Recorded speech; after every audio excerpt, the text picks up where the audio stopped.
pernah nggak masuk di turnaround dan bagaimana cara deteksinya, Pak? Makasih, Pak. Oke. Kalau perusahaan turnaround tuh kayaknya saya ada sih beberapa ya selain Aisyah gitu ya. Salah satunya itu saya masuk di Seria apa ya? SIPD tau nggak? Perusahaan SIPD. Oh iya, poultry ya? Poultry. Nah Chicken. itu saya suka. Screeningnya ya gimana ya? Salah satunya kalau turnaround kan masalahnya dia jadi jelek tuh apa ya, kita baca aja gitu. Misalnya masalahnya jeleknya gara-gara apa? Apakah gara-gara produknya yang nggak bagus, atau apakah gara-gara balance sheet-nya yang nggak bagus, atau gara-gara GCG-nya yang nggak bagus gitu kan? Jadi kalau turnaround itu ya penyakitnya harus dibenerin, Pak. Misalnya kalau gara-gara GCG-nya yang nggak bagus ya pemiliknya harus diganti. Jadi kalau kita mau masuk ke perusahaan yang turnaround, ya cari waktu perusahaannya misalnya kayak Aisyah tuh. Aisyah kan yang masalah tuh si Joko Moko Ginta kan. Nah, kalau Joko Moko Gintanya udah diganti nih sama FKS. FKS-nya oke nggak? Ya udah, kalau FKS-nya oke, ya oke, kita masuk kayak gitu. Atau misalnya di Stria tuh SIPD.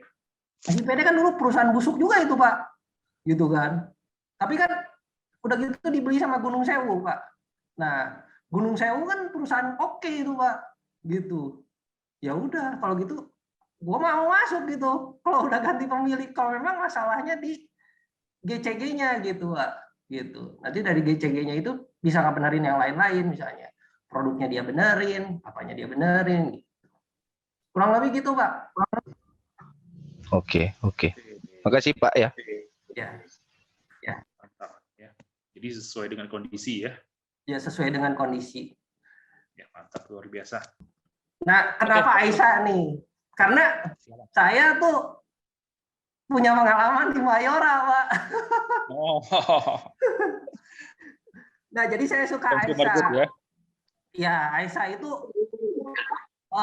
dulu tuh kan perusahaan hancur tuh, Pak. Kasus Joko Moko Ginta gitu kan. Cuman sebenarnya dia tuh perusahaan bagus karena sempat masuk di LQ45 gitu. Jadi produknya udah bagus tuh, kayak misalnya Bihunku. Kan brandnya juga bagus kan, Bihunku. Terus dia punya brand Taro kan, kayak gitu. Dia punya brand-brand yang bagus gitu. Cuman waktu itu memang kesangkut masalahnya kayak di beras. Terus dia punya CPO ya, Golden Plantation kalau nggak salah ya. Udah gitu ya pokoknya masalah itulah gitu. Nah udah gitu selama perusahaannya bermasalah, itu kan dia nyari siapa yang mau akuisisi kan. Ada cerita mau CBP lah, ada hoki lah yang mau akuisisi gitu ya. Nah ternyata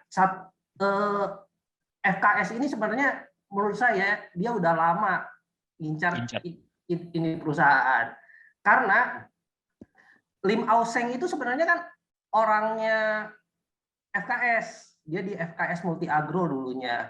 Dia tuh ditanam di situ 1 tahun lebih untuk benerin perusahaannya Aisyah. Jadi si FKS Group ini tuh akuisisi Aisyah tuh bukan asal-asalan, Pak. Dia naruh orang dulu 1 tahun loh di situ gitu kan. Nah, berarti istilahnya diincer ya, udah lama ya ini ya. Ya udah lama, atau enggak ya udah, kalau walaupun nggak diincar pun ada orang dalam di situ yang udah lama di situ gitu, dan orangnya si FKS Group yang memang terpercaya gitu. Dia kan dulu itu direkturnya dari FIS, FKS Multi Agro, si Lim Auseng ini. Nah, si Lim Auseng ini juga bukan orang sembarangan, dia orang keuangan, Pak. Jadi dia ngerti permasalahan yang terjadi di Aisyah ini. Kan equity-nya sampai negatif loh, Pak. Nah, makanya itu dia akuisisi di harga 210 tuh pasti pakai hitung-hitungan lah menurut saya.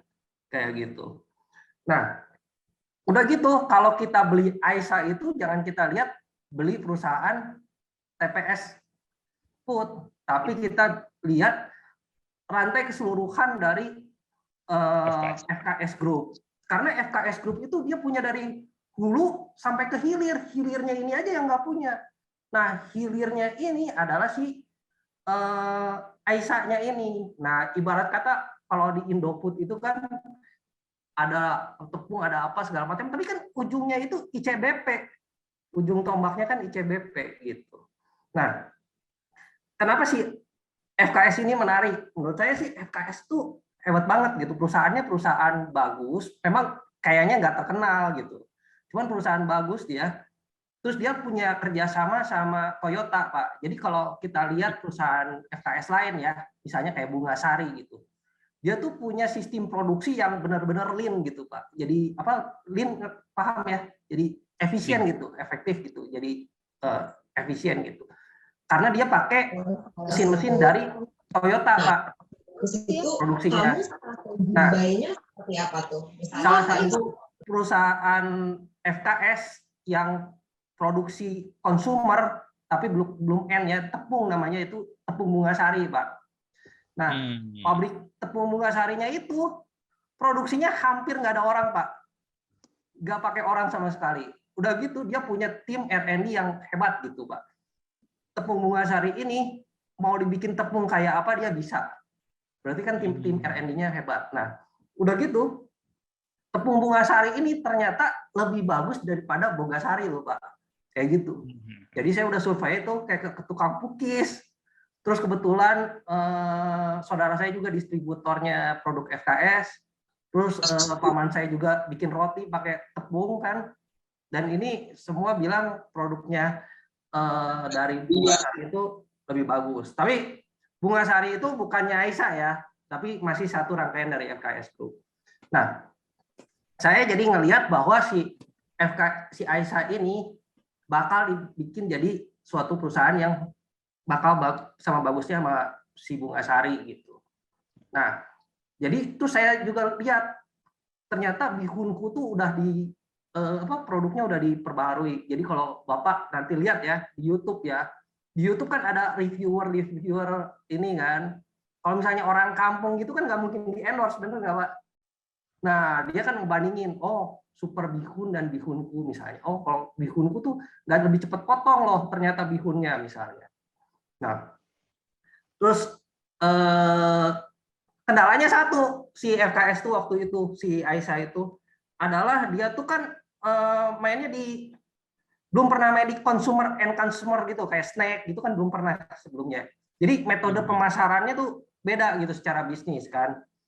Nah, si FKS ini tuh, si Aisyah ini tuh ngerekrut satu orang, Pak, ternyata yang jadi chief marketing officer-nya buat Aisyah. Nah, chief marketing officer-nya ini belum dikenalin ke publik nih, di annual report pun mukanya belum ada. Nah, orangnya ini tuh namanya Moninja Vieno. Moninja Vieno itu dia tuh CMO bekasnya Mayora, Pak, yang bikin saya tertarik gitu. Dari Mayora dia pindah ke Rotiku. Nah, di roti kalau nggak salah, roti. Nah, di roti itu dia juga bantu untuk ngembangin perusahaan, penjualan perusahaannya, kurang lebih kayak gitu. Jadi menurut saya sih perusahaan bagus ya. Udah gitu kayaknya sih ya, kalau saya lihat gelagat-gelagatnya juga kayaknya dia mau bikin kayak snacknya, makanan-makanannya yang lebih rendah kalori gitu dibandingkan kompetitornya. Kayaknya kayak gitu sih, Pak. Wah, mantep ya, Aisyah ya. Saya juga belum melihat lagi nih Aisyah yang udah lama saya tinggalin karena kasus kemarin tuh ya, Pak Paulus ya. Kasusnya. Beras oplosan itu ya. Serem tuh.